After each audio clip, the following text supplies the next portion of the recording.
This is probably a review that doesn't need much of an introduction. We're putting the good old AirPods Pro 2nd generation up against the JBL Tour Pro 2, which is a seemingly explosively popular new wireless release from JBL. And I'm also going to be comparing these to the Sennheiser Momentum True Wireless 3. Even though they're not the most recent release, I think that they are still a very worthwhile wireless bud to talk about and are kind of in the same price tier as these other two. Well, you already know why you're here, so let's just get into it and see what comes in each of their boxes. So with the Apple AirPods Pro 2nd generation, you get your Apple AirPods Pro 2 wireless buds, a charging case, a USB-C to Lightning charging cable, 4 pairs of ear tips, and documentation and a user guide.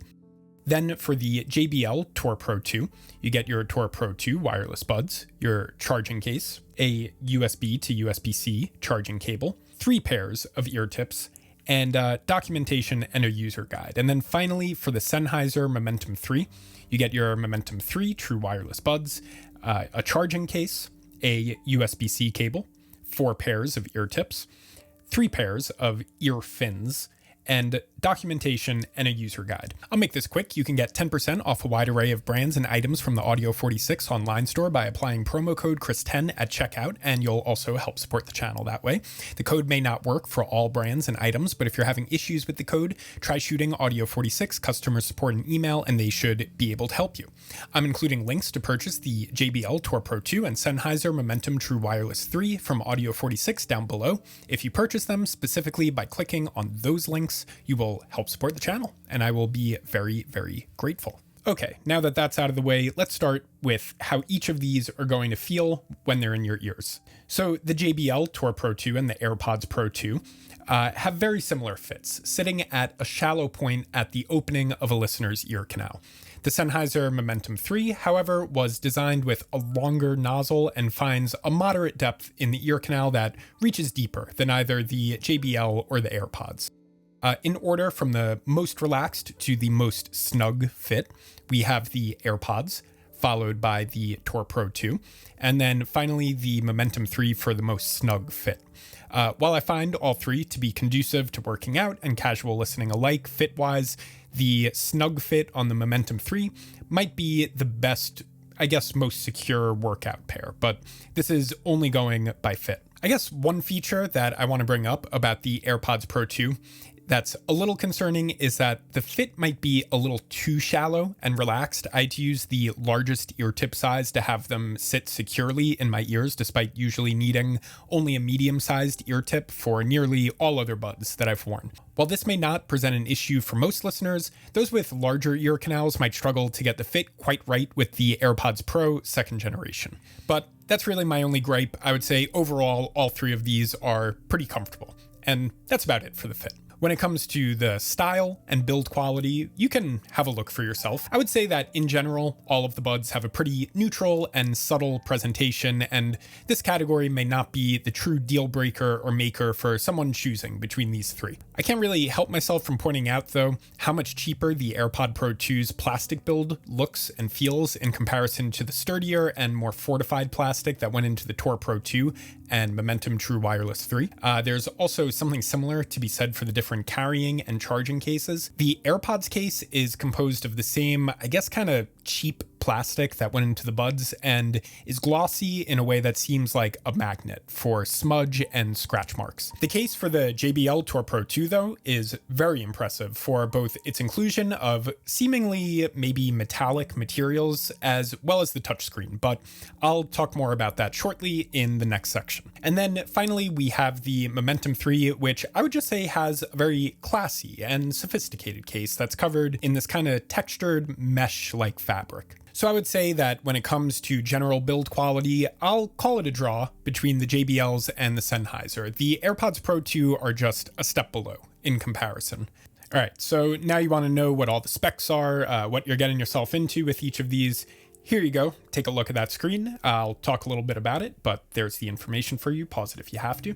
Okay, moving on, getting into some subjective experiences with these specs that you just saw. So the active noise cancellation that I heard in all three of the wireless buds is, I would say, of a similar, pretty standard quality, and ultimately it's their passive cancellation qualities that really set them apart from one another. I was kind of surprised to find that the AirPods Pro 2 actually have the best passive cancellation despite the loose and relaxed fit. The Tour Pro 2 and Sennheiser Momentum True Wireless 3 still perform respectably in this category, but there seems to be a more effective isolating character present in whatever silicone was used in the ear tips on the AirPods that reduced lower frequency sounds to a virtual silence, and that was before I even activated the ANC. So it's a close competition, but I would say the AirPods take first place here. Followed closely by the Momentum 3s, and followed closely yet again by the JBL Tour Pro 2. Okay, talking about wireless connections and codecs. It's worth pointing out that the AirPods and the Tour Pro 2 have a Bluetooth 5.3 connection, and the Sennheiser Momentum True Wireless 3 has a 5.2 connection, which is fine. I would say that both of these are up to date enough. And with that said, I have very little in the way of criticism for any of the buds in terms of stability or their wireless connections. I am pleased to report that once I followed the simple pairing instructions for each pair, I stayed connected for hours without a hiccup. Dropouts really only occurred when I was directly testing them, and I did that by walking about 30 feet away from my phone and turned a corner into another room. And that was really the only time that I could force a dropout out of any of them. Again, I'm really not too surprised by this, as we're dealing with Bluetooth 5.2 and 5.3, which have pretty much always served me well enough when it comes to wireless audio connections. Also, a brief note on the wireless codecs that we see with each pair of buds. The hierarchy here is pretty simple to call. The Momentum True Wireless 3 is number 1 for including aptX adaptive. In second is the JBL Tour Pro 2. And in last place is the AirPods, because as always with everything Apple, they only provide you with the bare bones of the codecs, and that's AAC and SBC. Okay. Battery life. This is another easy one to call. JBL and Sennheiser's buds are neck and neck here, with 8 hours for the JBL and 7 hours for the Sennheisers, while the AirPods fall pretty disappointingly short here and below market average at 5 hours. And all of these specs are going by the ANC on. And now moving on to apps and interfaces. So the AirPods really can't catch a break here. Once again, they are coming in last place. This is a pretty easy call to make, as they lack the dedicated apps that we see with the Sennheiser True Wireless 3 and the JBL Tour Pro 2. While you can optimize their tuning and ANC features on Apple devices when you first connect, that's about the extent of their customizable features, most notably no EQ. Then we have the Sennheiser Smart Control app, which is pretty basic with a nice enough UI. You can check battery levels, make some adjustments to ANC, and apply an equalizer. And while it's nice to see some form of equalization offered with them, it's really the bare minimum. You get 3 bands generalized as bass, mids, and treble. So to me, it seems like it's intended to really only be used for, let's say, minor and broad adjustments. Now, the JBL headphone app is actually just awesome, and it is the clear winner in this category. So aside from the basic features like checking battery levels and turning ANC on and off, you can run various tests to customize and improve your ANC experience, check whether or not the buds have a good seal in your left or right ears, precisely control transparency mode volume, and most importantly, use an equalizer that is probably the most impressive and customizable in-app EQ that I have ever seen. When I was testing it, it seemed to support up to 15 EQ points, which is frankly kind of unheard of. And you can use that for really accurate control over not just the levels, but the Q as well. If you don't know what that means, don't worry about it. This equalizer may be a little more appealing for the audio nerds out there. If you're more of a casual listener, there are a number of diverse EQ presets you can choose from, and those are vocals, bass, jazz. You can see some of them here. Also, something that may just be a given at this point, you can name and save any of your favorite custom settings, or make and save adjustments that you made to any of the default presets, or save them as your own new preset. And really, the Tour Pro 2 just goes above and beyond with the touchscreen featured on its charging case, which simply acts as like a quick menu for the features you can adjust in the app. You can take a look at what I'm doing here. So So yeah, it's really just one more level of convenience and customization that makes the JBL Tour Pro 2 really the clear winner when it comes to extra features. Okay, now finally, let's get into the sound quality comparisons, and the worst will be first here. And yes, I am talking about the Apple AirPods Pro 2nd generation. So the AirPods are souring on me in more ways than one. Sometimes wireless buds lack clarity but give you fun bass energy, or vice versa. The AirPods Pro I can't really call fun or clear. They seem to just veil and mask most tracks that I listen to. They're dull in the low end and dull in higher frequencies, and seem oddly tinted in the mid-range. This gives vocals a somewhat cupped sound and leaves meaty mid-range parts like vocals and guitars, for example, competing with one another for presence. So as you can probably tell, I'm really not an AirPods fan here. There are two places where I'll give them their due credit, and I would say they have a pleasant enough warmth in their high bass and low mids that can do drums and pianos justice and parts of the like, and they have a pretty decent soundstage. Though I wouldn't at all say that they sound wide, they're fine in terms of their accuracy in their spatial layering. At times, there's even an internal 3D quality to them that can situate parts of tracks as if they're inside my head.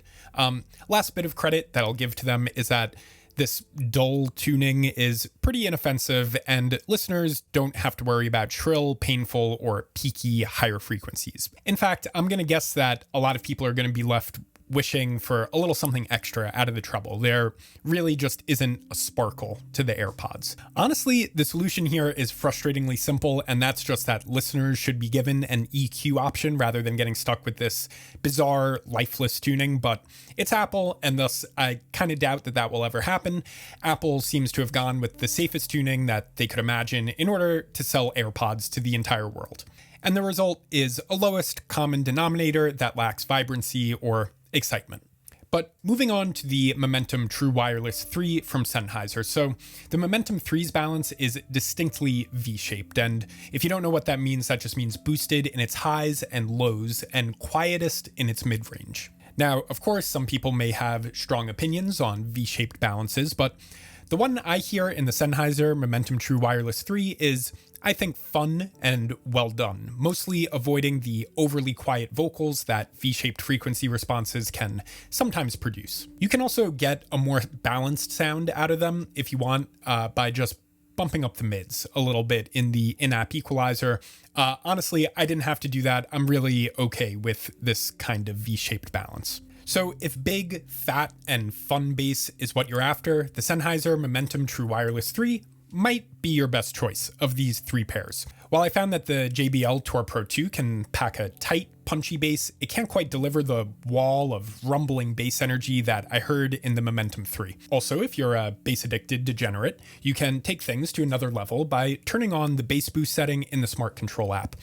While this setting was a step overboard for me, bigger bass heads than myself will likely enjoy it. And then also, one thing that I want to mention is that a quality that really makes this low end particularly appealing and special is its avoidance of slow, floaty, or muddy bass that's commonly heard in bass-heavy wireless buds. Then, in terms of layering instrument separation, its spatial character is mostly limited to a two-dimensional left-right linearity. This is fairly common for wireless audio, and I find that its flat stage is nonetheless well done for what it is, avoiding congestion and clutter. I would say that the cleanly divided balance picks up most of the tab when it comes to separation, and keeps the overall performance articulate even in the midst of throbbing bass energy. So to wrap up on the Momentum 3, I would say that it has a nice clarity all throughout the frequency spectrum that's sufficient for a wide enough array of genres, but I think that pop and electronic seem to mesh best with the bass-centric balance.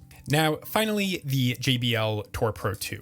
So if you're after a pair of wireless buds that are bassy but more genuinely eclectic than the Sennheiser Momentum TWS 3, the JBL Tour Pro 2 is a very, very worthy option. So JBL products usually go for Harman targets. I believe that they're associated with Harman. I think that they're a Harman subsidiary. But for those who don't know what a Harman target is, basically it's an ongoing project that uses scientific methods in pursuit pursuit of the most universal tuning. That is, one that sounds best for the greatest number of people. In other words, I think it's a smarter version of what Apple was trying to do with their AirPod tuning, and it works a lot better. So it's somewhat difficult to really pin down what the JBL Tour Pro 2 really sounds like, as it's by far the most customizable wireless bud on this list, and maybe off this list for that matter. But going by the JBL Tour Pro 2 EQ preset, however, seems like a fair way to judge it. So bass comes through fast and punchy with a mid-bass focus. Subs can be dialed in moderately to a nice effect, but if taken too far can result in a slower bass with somewhat muddy results. This wasn't an issue for me as my preferred sub-bass levels sat just right with the Tour Pro 2. And honestly, I think most people's sub-bass levels will be fine. I only got that kind of like muddy, slower bass when I was intentionally kind of just pushing it to see how far I could take it. Likely, my favorite parts of the balance reside in the bud's mid-range, actually, as vocals sounded really detailed and natural and absent of the pillowy and awkward fundamentals that I heard in the AirPods Pro 2nd generation and more present than they are in the Sennheiser Momentum True Wireless 3. Higher frequencies are perfectly present, but take on more of a supporting role that keeps the overall balance informed and realistic in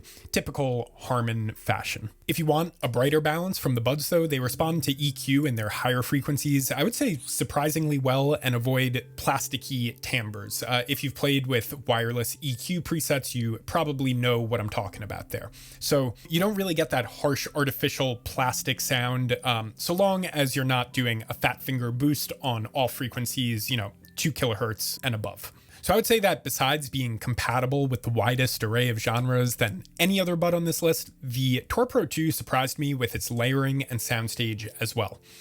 The right tracks were able to produce a genuine depth in their stage, which is something I'm not usually expecting from wireless units in this price range. Usually that is a really premium wireless feature to be getting. So combined with a very clean and overall natural balance, this modest 3D quality makes the JBL Tour Pro 2, I would say, the most articulate and detailed wireless bud on this list, and definitely a personal favorite for this price tier. Just saying.